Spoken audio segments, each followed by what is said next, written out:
ओम श्री सूर्यभे नमः. सर्व गोपालकांना राम राम.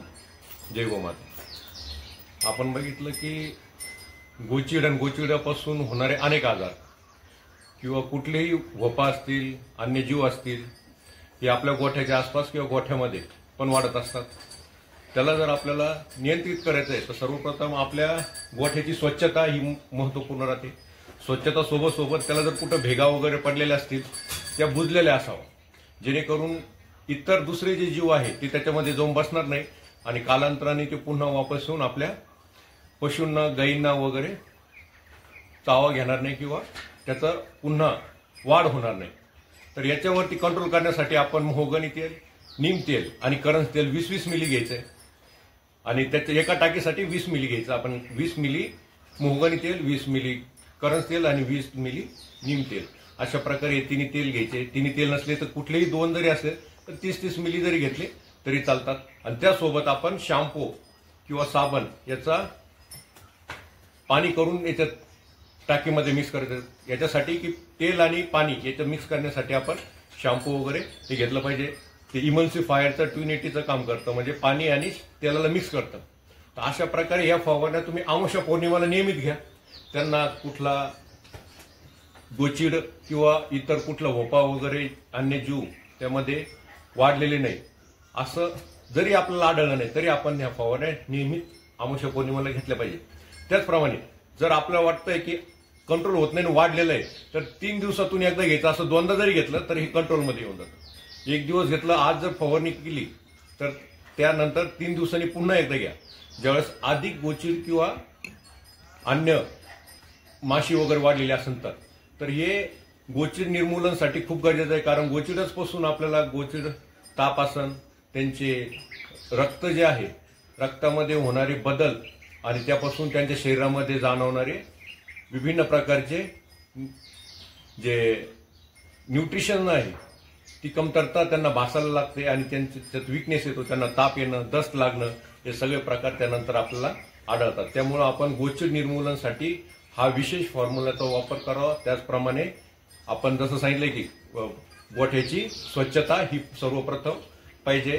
चुना वगैरे जो आहे, कळीच्या चुन्याचा वापर आपण केला पाहिजे. तुम्ही बघितलं असाल की कळीचा चुना आम्ही पाण्याच्या टाकीला सुद्धा अथवा खाली सुद्धा त्याचा काय करतो, स्प्रेड करतो. कळीचा चुना घेत्या वेळेस आपण प्लास्टिकच्या पिशवीचा वापर करावा, कारण प्लास्टिकच्या पिशवी तुमचे बोट फुटणार नाही.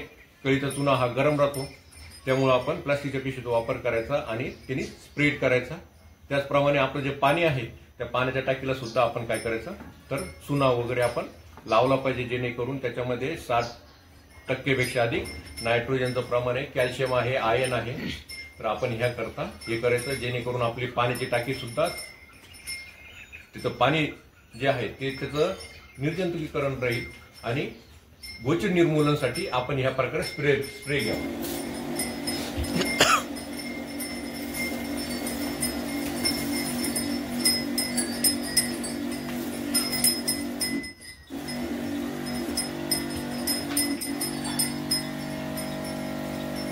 या बछड्याला जास्त फवारण्या करायच्या.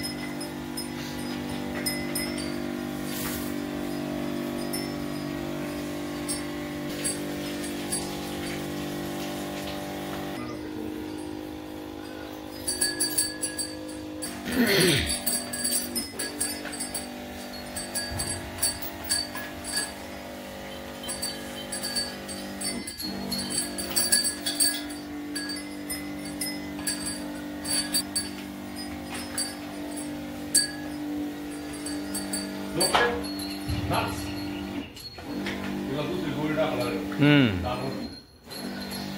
तिला पण गोचिड गोबर शिकत नाही. नाही अजिबात नाही. म्हणजे पहिल्यावर चोपडी तर चोपडी दिसत लाईट बरे काय माहिती.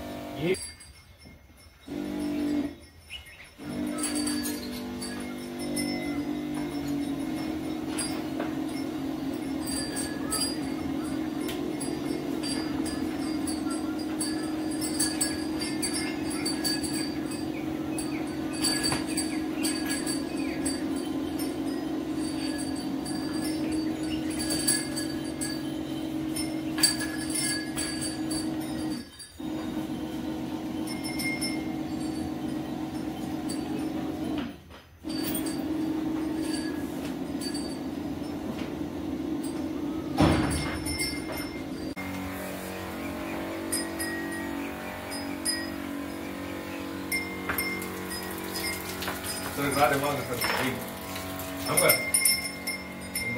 शिगा खाली खाल्ला होतो मला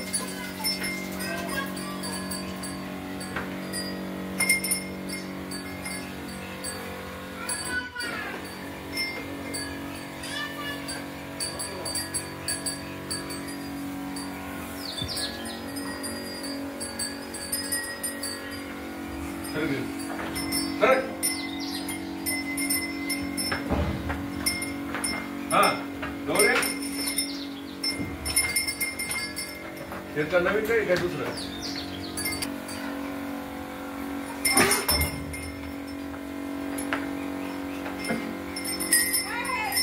या इथं जास्ती होतात ते खांद्या घेणार खांदे ध्यानात ठेवा हे बोललं झालं पाहिजे या इथे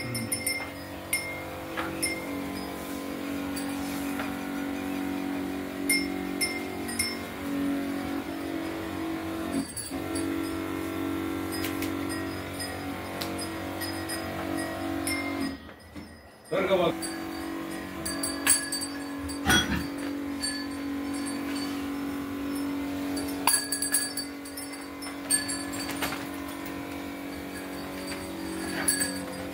हवा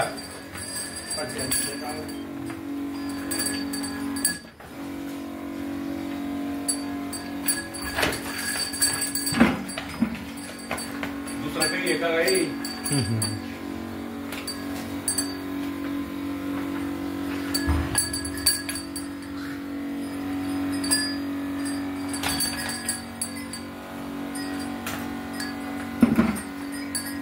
तीस ml नाही 20 ml मोहगनी 20 ml करंज आणि 20 ml नीम तेल अशा तिन्ही तेलाचं एक मिश्रण करायचं आणि त्याच्यामध्ये शॅम्पू थोडा शॅम्पू किंवा साबण एक त्याचा एक भिजवून थोडं त्याच्यात एक वाटीभर त्याचं पाणी घ्यायचं शॅम्पूचं किंवा साबणीचं जेणेकरून शॅम्पू आणि साबणीना तेल आणि पाणी हे दोन्ही मिक्स होतं आणि करंज तेल नीम तेल आणि मोहगनी तेल हे तिन्ही तेल असे आहे की हे तुमचे माशी असेल किंवा गोमशी असेल गोचिड असेल किंवा इतर दुसरे त्याच्यामधले वपा वगैरे असतील त्या सर्व निर्मूलनासाठी आपण हे फवारणी किमान 15 दिवसातून एकदा घ्यायची आणि ज्यावेळेस तुम्हाला वाटलं की खूपच आलेलं आहे त्यावेळेस तुम्ही एक दिवस घेतल्यानंतर पुन्हा 3 दिवसानंतर ही फवारणी केली पाहिजे जेणेकरून आपण गोचिडापासून वाचू शकतो गोचिडानंतर गोचिड ताप असेल त्यांना लागणारे दस्त असतील किंवा त्यांच्या शरीरामध्ये न्यूट्रिशनची होणारी घट असेल ही सगळी गोचिड तापापासून होणारे अनेक आजार आहेत त्याच्यापासून निर्मूलनासाठी आपण